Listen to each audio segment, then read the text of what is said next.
Welcome into Top Shelf here at the Score Studios. I'm Aidan Thakkar with my guys John Matisz, Kyle Cushman, Levi Smith, and a lot of teams now, 29, have been eliminated from the postseason. Florida's obviously going to another Stanley Cup final. Edmonton just one win away, but 29 teams not in, and a lot of talk recently has been about big trade targets in the NHL, trade boards, who's going where. Could be a busy summer because the free agency class is not good. Not good nope. At all, except for one middle-aged fellow from Toronto, I guess you could say. Middle-aged fellow, almost John's age now. So today, guys, I wanted to just talk about some of these top targets and also where could some of these guys go. Because a lot of people are saying, okay, like Peterka is top of the daily face-off trade board, but where's he going to go? That's up for discussion. There's a lot of teams that could be interested in them. So I want to talk today about 10 guys I've kind of picked that are, it's a mix of like skill level and how likely I think they could get traded, but to see where we might actually go with them. So that's what we're going to do today, and we're going to start at the bottom of this board here with a guy who people have been talking about getting moved for a while, and it's a rough season and a half really since he signed that deal. Elias Pettersson in Vancouver. John, I'll let you take the floor here. Do you think he actually gets dealt? I mean, I think that it's time for a change of scenery, but who's kind of taking that contract and that player on is a whole other story, right? I think perfect world, player and team probably want to move on. Certainly the team if they have the right fit. But a couple complicating factors is, one, you mentioned, coming off a really bad year. Two, he makes 11.6 for the next 7 years. Big contract, not living up to it. Three, on July 1, his no movement clause kicks in, and there's a big signing bonus, $12 million. So say if you moved him before July 1, you're also asking that team that's acquiring him to fork over that big signing bonus. Most teams can do that, but there are some teams that, like, the owners are like, you know what, we're not even going to discuss this guy because of that signing bonus. So there's a lot going on there. And honestly, I just hope that Pettersson has a better year next year. Like, it seemed to be pretty difficult for him in Vancouver in 24-25 with the whole JT Miller thing and just the heat really getting on him in that market. So, you know, always been a great two-way player. Let's see if he gets back there. 2 years ago, if Pettersson was available, it would have been, you would have had every single team in the league lining up. It would have been the Eichel situation minus the whole injury stuff that went on with Eichel. But, like, how often does a 100-point center become available? Like, very, very rarely at all. And there's lots of teams who want that number one center, but now it feels like the stock is so low. I can't even imagine how many teams would be willing to fork over like an A-level asset for him.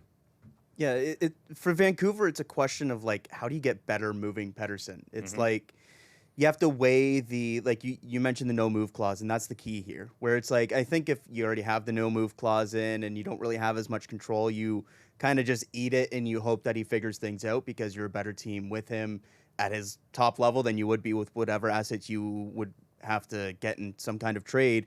But without that no-move clause, it's almost like a get-out-of-jail-free card to an extent, where it's like before July 1, you have this small window where it's like if you don't think he can figure it out again, you can move that contract, get whatever you can back, and free up that money and just rid yourself of that contract if you do think it's going to end up being bad. So that's what the Canucks have to weigh here, and you're right, where it's a July 1st trade probably makes the most sense because of the money, but then you don't have the control of the situation. So it's a difficult situation for the Canucks to figure out, and I'm fascinated to see how it goes because not only is it the Pettersson situation, you're then looking down the road to what is Quinn Hughes going to want down the road to re-sign. Yeah. I mean, I feel like you're moving up Pettersson. Vancouver's probably picking the direction of we might be a little while. Certainly. Well, Besser's going to leave. They already lost Miller. Like, all of a sudden, you look around and go, they had a nice, like, it's already a pretty weak tier top on their six team, now. and then now it's coming down a notch. McKenna DuPont time in Vancouver potentially. It's Kiefer Sherwood time in my opinion. Let's go.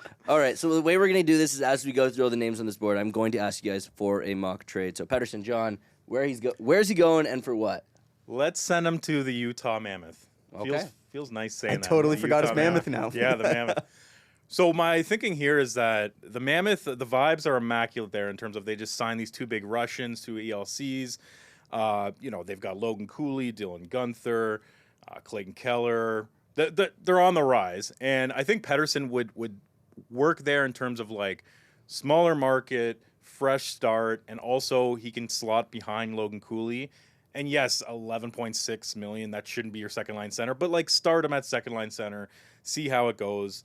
And I think from a package perspective, Utah's going to move on from Nick Schmaltz at some point here. I don't think he's part of their long-term plans. So you throw that back to Vancouver, which helps with the money. Utah has a fair amount of cap space, so they can make it work, the sort of net money there. And then you give them a couple picks, and you call it a day. It's really hard, right? Because you look at that and go, like, that's all Vancouver's getting for Pettersson, but then the sort of the context of the situation brings down his value pretty significantly. Yeah, you weigh the $100 million Vancouver owes that guy. Yeah, and from Utah's perspective, like, they're not the Arizona Coyotes anymore. They have money. They have an owner and a GM, an owner and a GM. Like this group, this brain trust that is excited to do something big for once with this core. And here's an opportunity to potentially do that. And realistically, I really like this idea in this landing spot because I feel like Utah really is one like top end center away from being a pretty complete team. Maybe not a contender, but a serious playoff contender for sure. Team that should be in the mix in the wild card. Yeah, I think Utah would have been that if they had a healthy defense all year. Yeah. So if you add that kind of top six center that Pettersson has the upside of being, I love that fit if they can make a trade like that work. All right, let's get to the next player on this list. Another guy who was talked about at the deadline, didn't go anywhere, ended up having a great second half of the season, as did his team. That's Brayden Schenn with the St. Louis Blues. St. Louis is such a weird spot because, I mean, can they go on a run like that again and like sneak into the playoffs? Or they feel like a team in the mushy middle that... Are they an actually good team? I don't know if they're... like. I mean, they did chase Winnipeg to 7, but like... I don't know. Did a little bit more than chase them to 7. Yeah. They should have been in the second round. But I feel like Brayden Schenn still would be a piece you kind of want to cash in on as the Blues. Like they are in a spot where they really need to build for the future, and they've got a younger core that's really established that's around Robert Thomas and other guys. But Levi, could you see Schenn on the move? I think so. I think it might be a blessing in disguise that they lost that first round, and maybe not in the fashion that they did, obviously, but it kind of realigned them with where they should be. Because again, if this team doesn't have that crazy run, I think he's moved at the deadline. Like guy like Brayden Schenn could be out the door a lot earlier than if he ever does get moved. But yeah, you look at the construct of the team, and like outside of their back end, who everyone seems to be like 35 back there. This is a young team and a fun group, and I think that if they want to move in that direction, it starts with moving Schenn. Now, this is like typically a guy who maybe if he didn't have a letter on his jersey, again, he would have been moved a lot earlier, but he's been around St. Louis for a long time, and obviously when you're at that point in your career, you can kind of pick and choose where you want to go and if you want to go. But I think for the betterment of the team, yeah, they should move Brayden Schenn. But an elite, like, middle six center with a letter on his jersey, as you're saying, like a leader like that, that's the kind of player you win with, right? Yes. So if you were to go somewhere, where would you send him? I'm sending him to the team that sent him home, the Winnipeg Jets. There's a lot. Nice. There's a lot to like. I think on both sides of this package, but especially with Brayden Schenn, he can kind of choose where he wants to go and what better spot to go than home, where his brother happens to be playing as well. I think this is probably at the top of his board if he is going to move. And for St. Louis, for St. Louis, you just get a little bit younger. You get arguably the Jets' top prospect. I think they do have like. I was between Lambert and Yager because I think that he has a lot of upside too. But something to move the needle there, I think, in terms of you're giving up a guy that means a lot to that organization. They're gonna want something back. So I have follow Lambert and then threw in a third round pick. I think Winnipeg would be the spot, but I do think like similar to who we saw at the deadline, maybe not the Leafs anymore, but a team like the Devils could use Schenn still. Yeah, I think a lot of teams, pretty much every team would love to have a Brayden Schenn on their roster. I wonder if St. Louis would be, you're saying how they got the old back end, like if they'd be interested in a younger defensive prospect, so another team could maybe entice them with someone like that. But Schenn's an interesting one to watch. It seems like next guy on this list has been on the everyone's trade board for like literally a decade. And he's just been suffering through being like the most shot attempted goalie, shot on goalie every single year. That's John Gibson. Is it time? Is this the summer, Kyle? Well, it feels like we've said it's the summer for a decade, as you said, because it wasn't just like this recent stretch where Anaheim's been bad. It was also back to when it was Freddie Anderson and John Gibson and which one would they keep, which one would they trade. So it's been a long time when you're talking about Freddie Anderson multiple teams ago as a potential trade candidate alongside John Gibson. Look, Lucas Dostal is the goaltender there. He's the young guy who finally took over the reins this year, partially due to some Gibson injuries. He's got a couple years left at a somewhat manageable cap hit in the mid $6 million range. And so it's just time because Dostal's the guy. Gibson has a couple years left. Like, if you're going to do it, like, it's time to do it. And I doubt Gibson wants to be a backup type behind Dostal. So what are the options for John Gibson and the Anaheim Ducks? We saw them this year trade Cam Fowler in a situation where Fowler wanted a fresh start, wanted to play on a competitive team again. And I think that's going to be the situation for John Gibson here. A lot of the conversation with him the last couple of years has been, is he still a good goaltender? And I think he showed this year that he is still that caliber goaltender, because we talk highly about Dostal. John Gibson had the higher save percentage, albeit in lesser workload.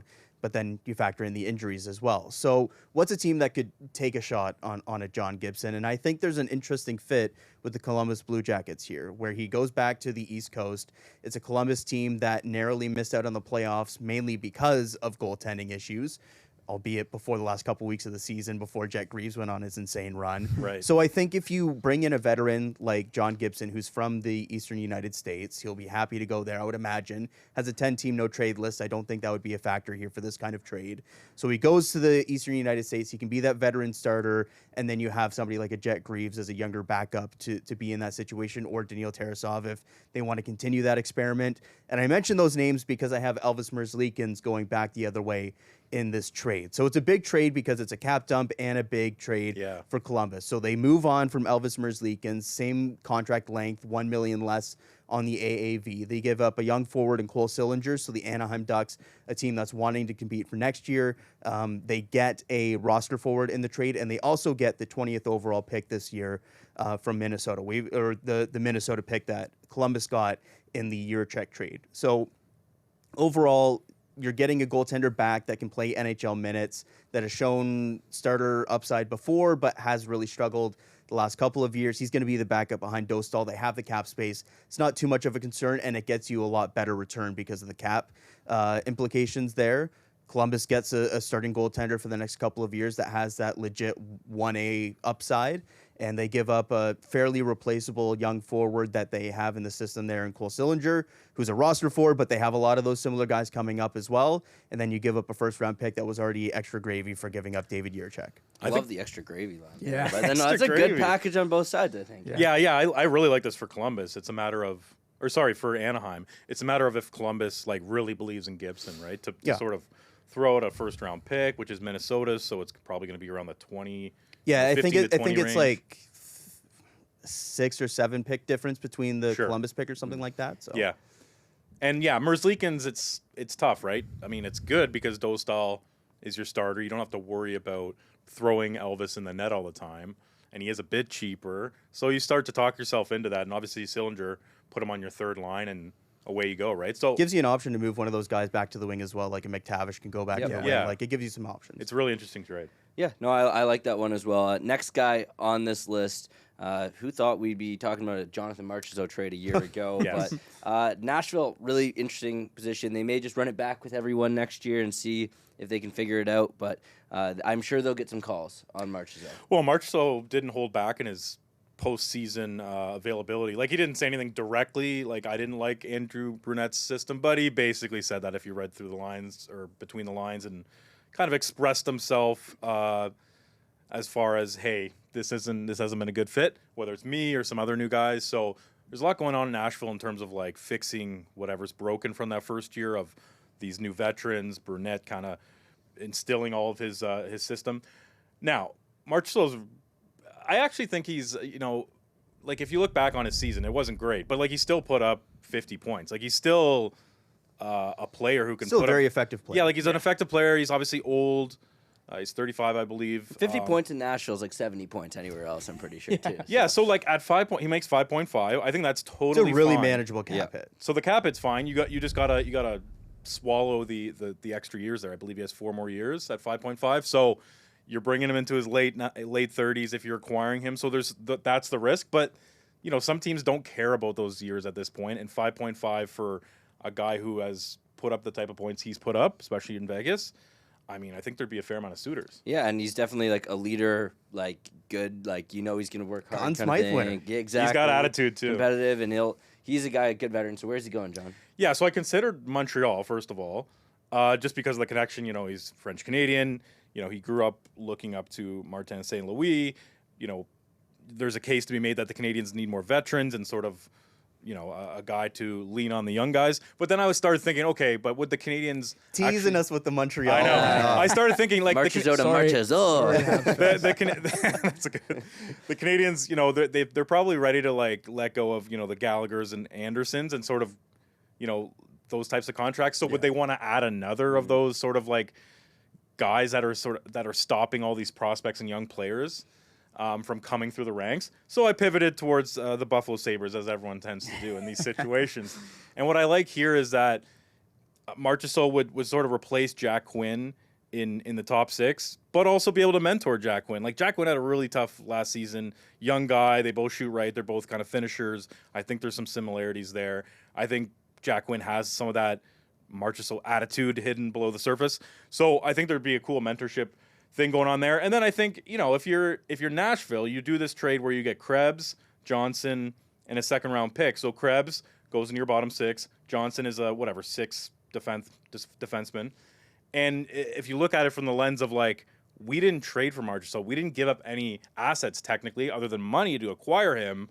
Look what we're getting a year later by making this trade. And obviously the second-round pick helps with their rebuild or retool, whatever Barry Trotz is calling it these days.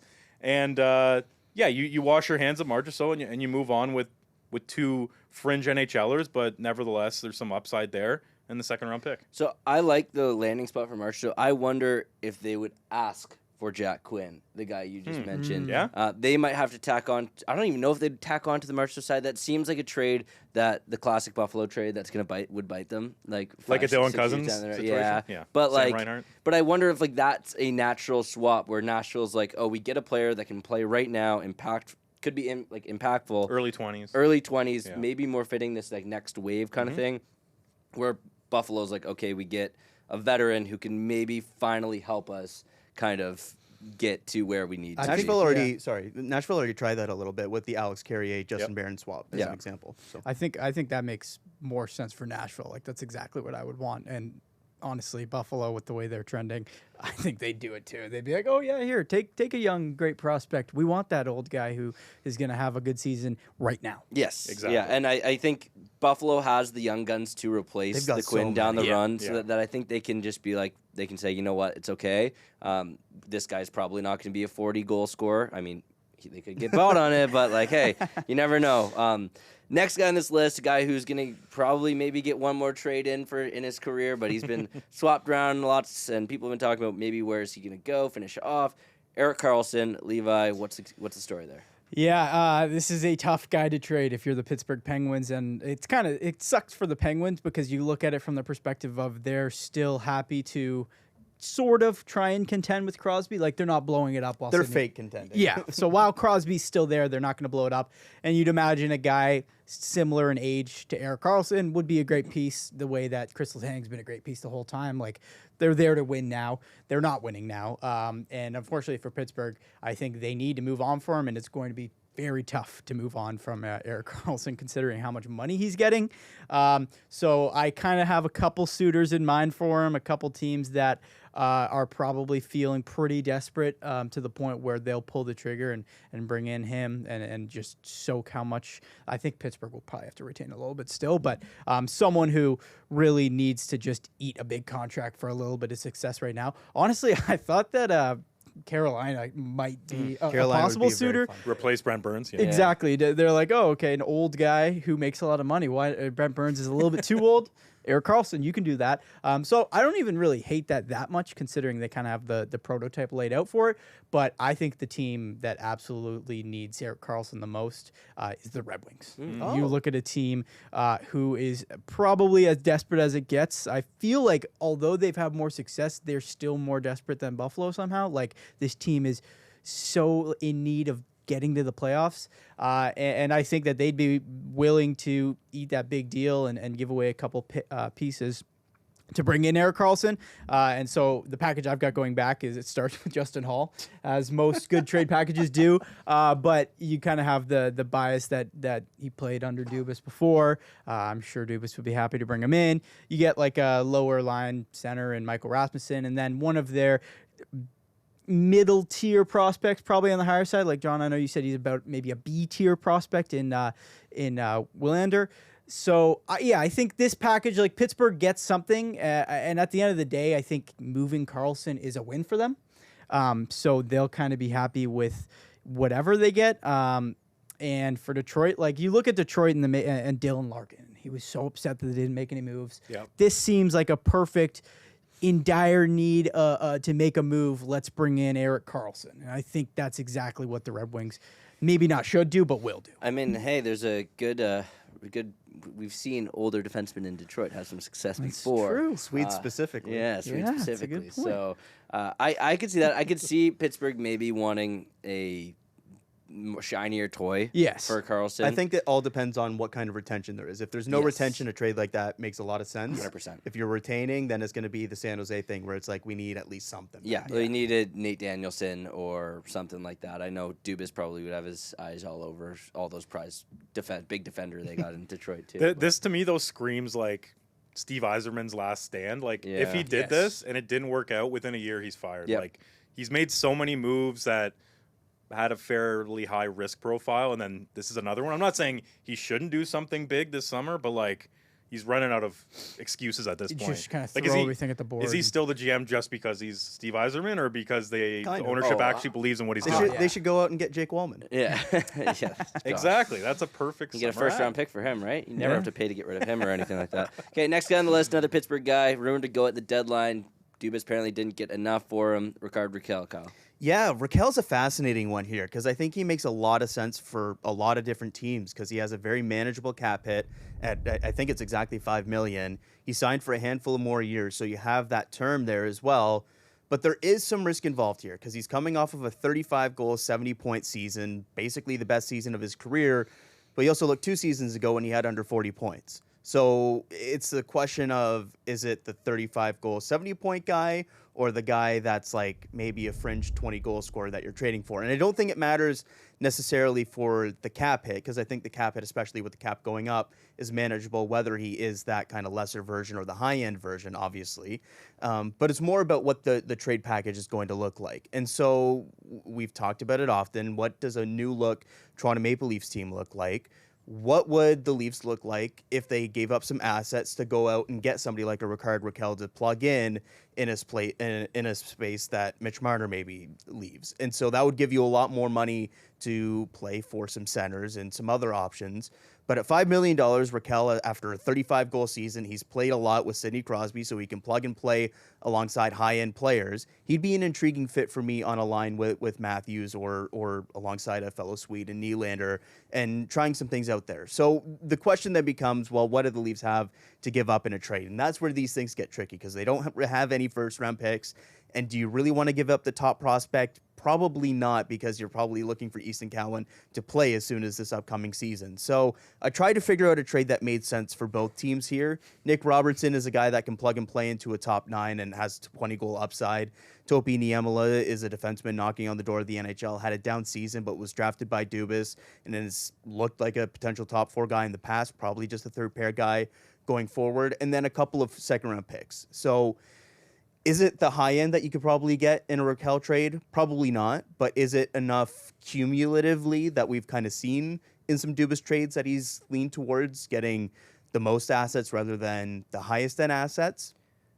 That's the way that the Leafs would have to win a Ricard Rakell sweepstakes. So overall, I think Rakell makes a lot of sense for the Leafs, given the cap hit, given the term, and kind of the way that the team looks like they're going to go in terms of getting another goal scorer, because there's not a lot of those on the free agent market, especially that are going to sign for $5 million. But ultimately, the question comes back to, can they give up the assets, or do they have the assets that can win a trade like that? And I think that's the part that's a lot less likely. So I think this is a good enough package For sure, because I think the winger market is just like so much down. People pay so much less for wingers than they did like 5-10 years ago. Like you look at when Tyler Toffoli got traded to Carolina or New Jersey, whatever. It was One of New his Jersey. 8 teams. It was like Sharon Govich in a third, and then Riley Smith went to Pittsburgh for like a 3rd-round pick. And Ricard Rakell is better than Riley Smith, but I'd put him in a similar category to a Tyler Toffoli. Big difference there, And- though, is Toffoli had 1 year versus 3 years left for Rakell. And this is more than Igor Sharangovich in a 3rd-round pick because Nick Robertson's that's scoring fair. 30 next to Crosby, if we're going to be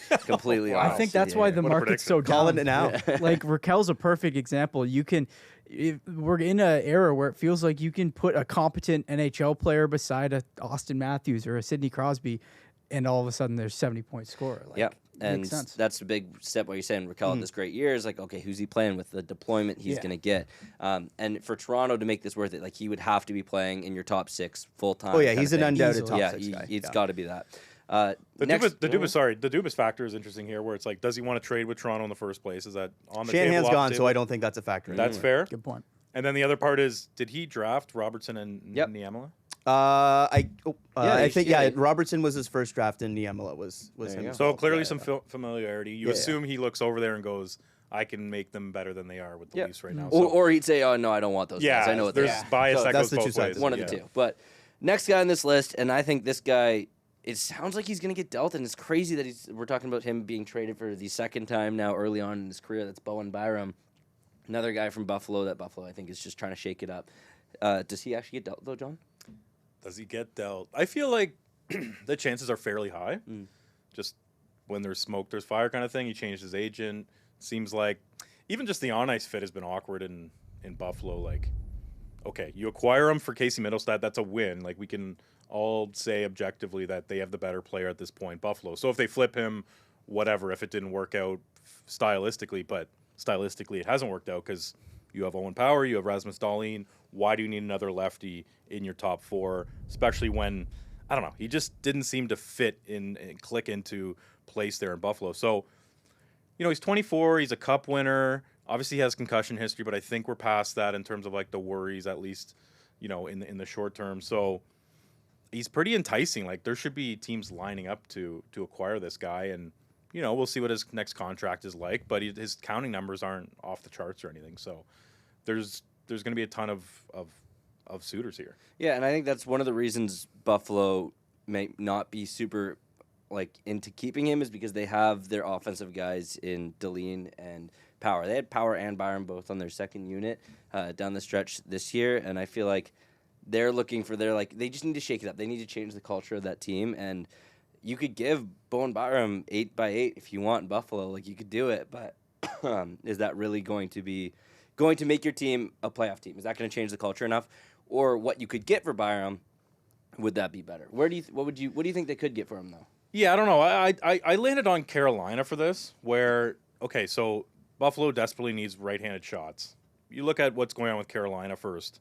They're going to lose Burns. I think they want to see him walk. They'll lose Orlov because he's had a tough playoffs, and then this is the time to exit on that off-ramp. And so then you've got, Slavin, Nikushkin. Am I saying Nikishin. Now Close I'm getting enough. him and Val mixed up. Morrow.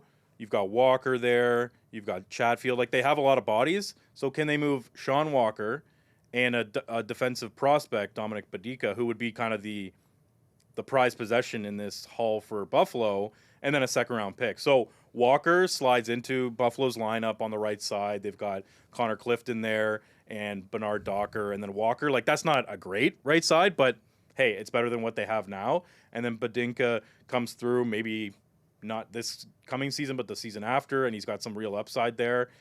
And so you're getting rid of Byram as this left-handed defenseman, bringing in 2 righties, and then you've got that 2nd pick who, you know, maybe you end up trading it for a roster player because Buffalo does not need more picks. But I kind of like this. And Carolina, I think that Byram would fit into their system. You know, he's a great skater. He's a dynamic skater. And I think that they need someone else for that top 4 with Burns and Orlov both exiting. Let me hit you with a bit of a crazy idea here. A little combo effort for a couple guys we've already talked about Sure. here. What is your interest level in a Bowen Byram Elias Pettersson trade swap? Ay. Ooh. Just like 1 for 1. 1 for 1. Buffalo gets the center locked up long term. They don't got to worry about trying to acquire a guy like that, and a Western defenseman who's young He's at a from contract. BC, I'm pretty sure. Yeah, goes home and helps alleviate some of Quinn Hughes' issues.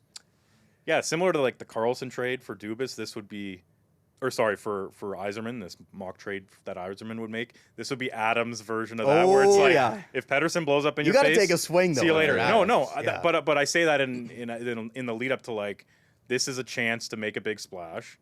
If you already are going to trade Byram, then you're less attached to him in terms of the future. Yeah, go out and get your top center, right? I think I like that. And if you're Vancouver.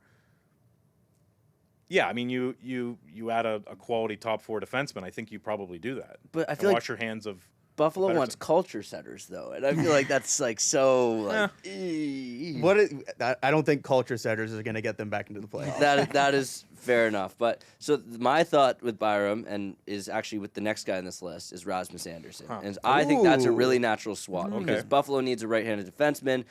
Calgary has some great right side. They got Uyghur, obviously Anderson's there right now. They've got Perek, Ristevich, Muse. Their left side is like Ball and then Bean. That's like it. Like it's the reverse Dallas It's Stars. really, really rough.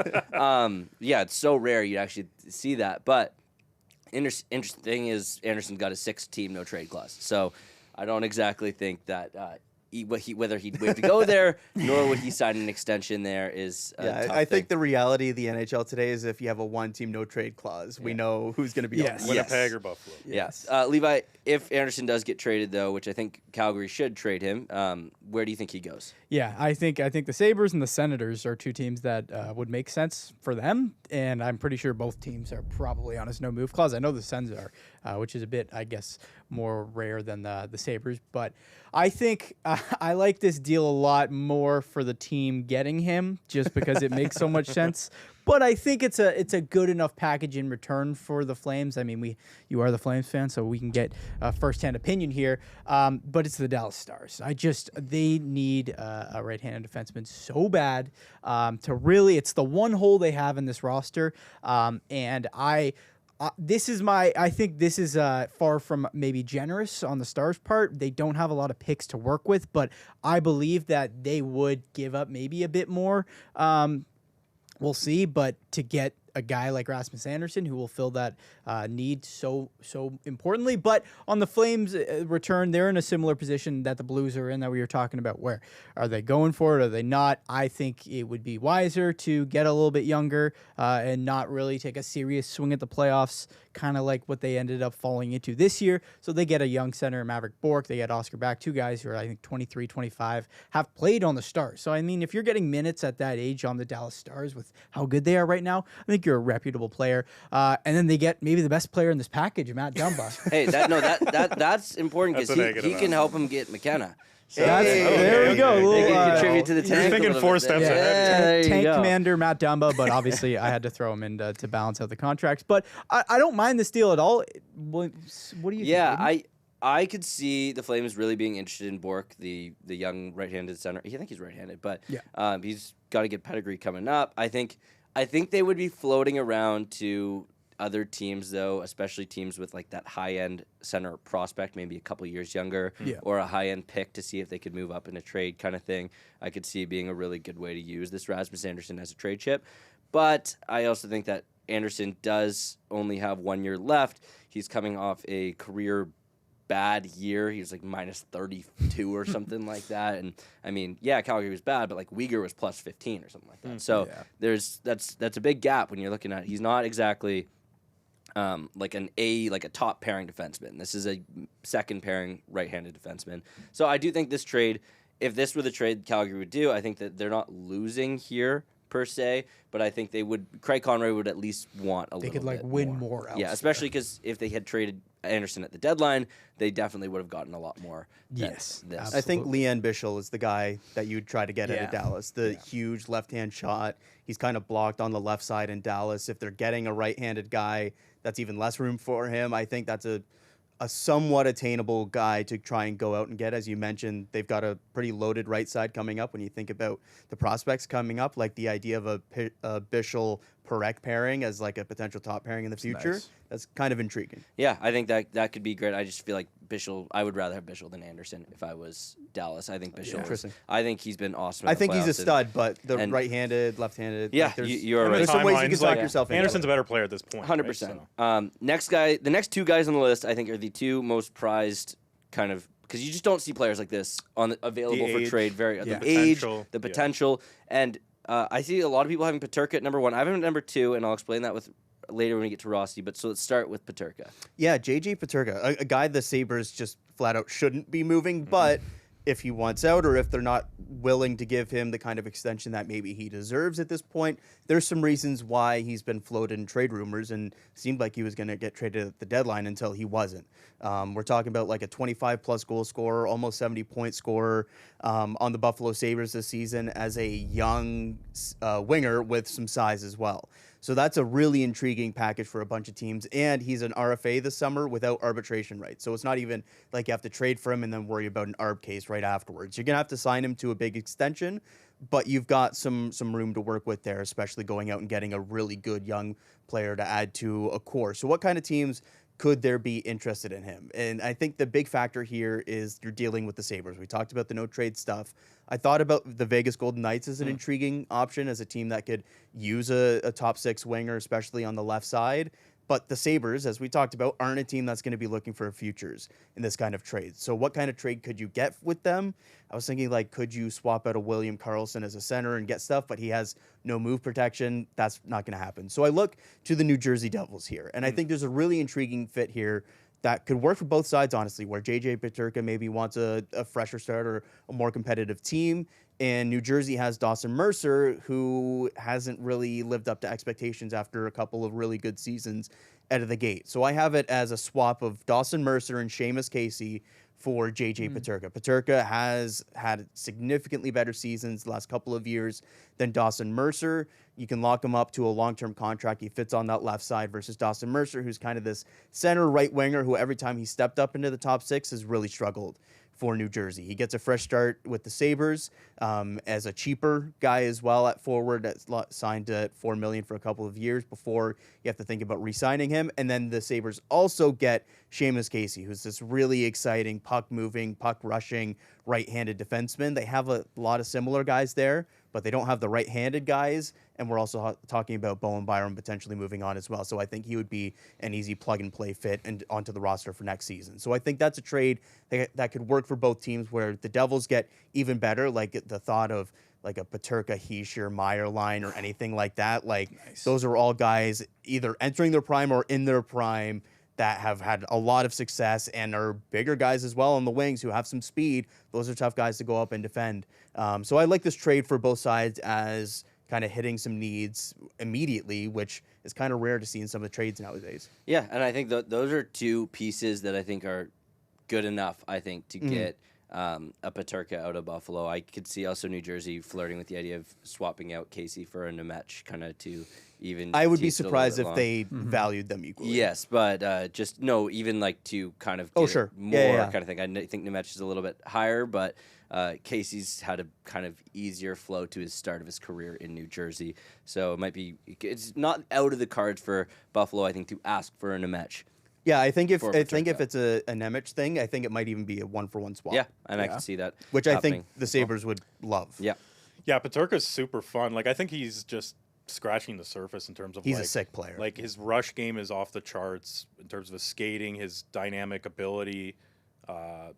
He's got like a certain quickness to him that's different than like just a fast player. Yeah. And he's got the competitiveness.